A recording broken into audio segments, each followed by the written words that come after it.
முதல் நிலை, இயேசுநாதரை சாவுக்கு தீர்வையிடுகிறார்கள்.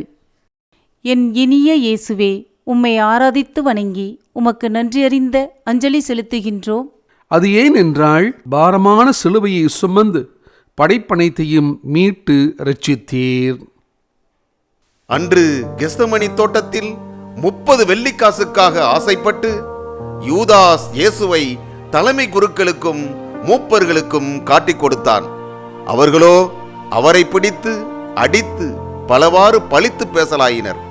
பொழுது விடிந்ததும் மூப்பர்களும் தலைமை குருக்களும் மறைநூல் அறிஞரும் ஒன்று கூடி தங்கள் நீதிமன்றத்திற்கு அவரை கூட்டிப் போய் பின்வரும் வினாக்களை எழுப்பினர்.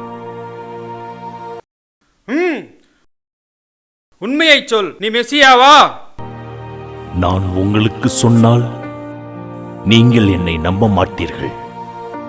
நான் உங்களை வினவினாலும் நீங்கள் விடையளிக்கவும் மாட்டீர்கள். இனிமேல் மனுமகன் கடவுளின் வல்லமை உள்ள வலப்பக்கத்தில் வீற்றிருப்பார். அப்படியானால் நீ கடவுளின் மகனா? நான் கடவுளின் மகன் என்று நீங்களே சொல்லுகின்றீர்கள். நமக்கு இன்னும் சாட்சி எதற்கு? இவன் வாயிலிருந்தே இதை கேட்டோமே. வாருங்கள், இவனை பிளாத்திவிடம் அழைத்து செல்வோம்.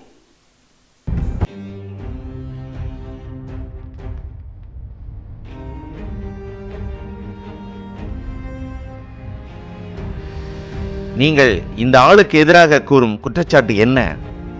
இவன் குற்றம் செய்யாதிருந்தால் இவனை நாங்கள் உம்மிடம் கொண்டு வந்திருக்க மாட்டோம். இவன் மாபெரும் குற்றவாளி. தன்னையே கடவுளின் குமாரன் என்றான். ஆலயத்தை இடித்து 3 நாளில் கட்டுவேன் என்றான். மக்களிடையே கலகம் உண்டாக்கியுள்ளான். செசாருக்கு வரி செலுத்த வேண்டாம் என்றும் தான் யூதர்களின் அரசன் என்றும் கூறிக்கொள்கிறான். நீ யூதர்களின் அரசனா? நீதான் சொல்லுகின்றீர். உனக்கு எதிராக இத்தனை குற்றம் சாட்டுகிறார்களே, உன் காதில் விழவில்லையா? நான் பாஸ்கா திருவிழா தோறும் நீங்கள் விரும்பும் ஒரு குற்றவாளியை விடுதலை செய்வது வழக்கம்தானே? ஆகவே இப்பொழுது நான் யாரை விடுதலை செய்ய வேண்டும்? பரபாசையா அல்லது இந்த இயேசுவையா? பரபாசை விடுதலை செய்யும், பரபாசை விடுதலை செய்யும். அப்படியானால் இயேசுவை நான் என்ன செய்ய வேண்டும்? அவனை சிலுவையில் அறையும், சிலுவையில் அறையும். இவனுடைய இரத்தத்தின் மட்டில் நான் குற்றமற்றவன். அழைத்துச் செல்லுங்கள், அது உங்கள் பாடு.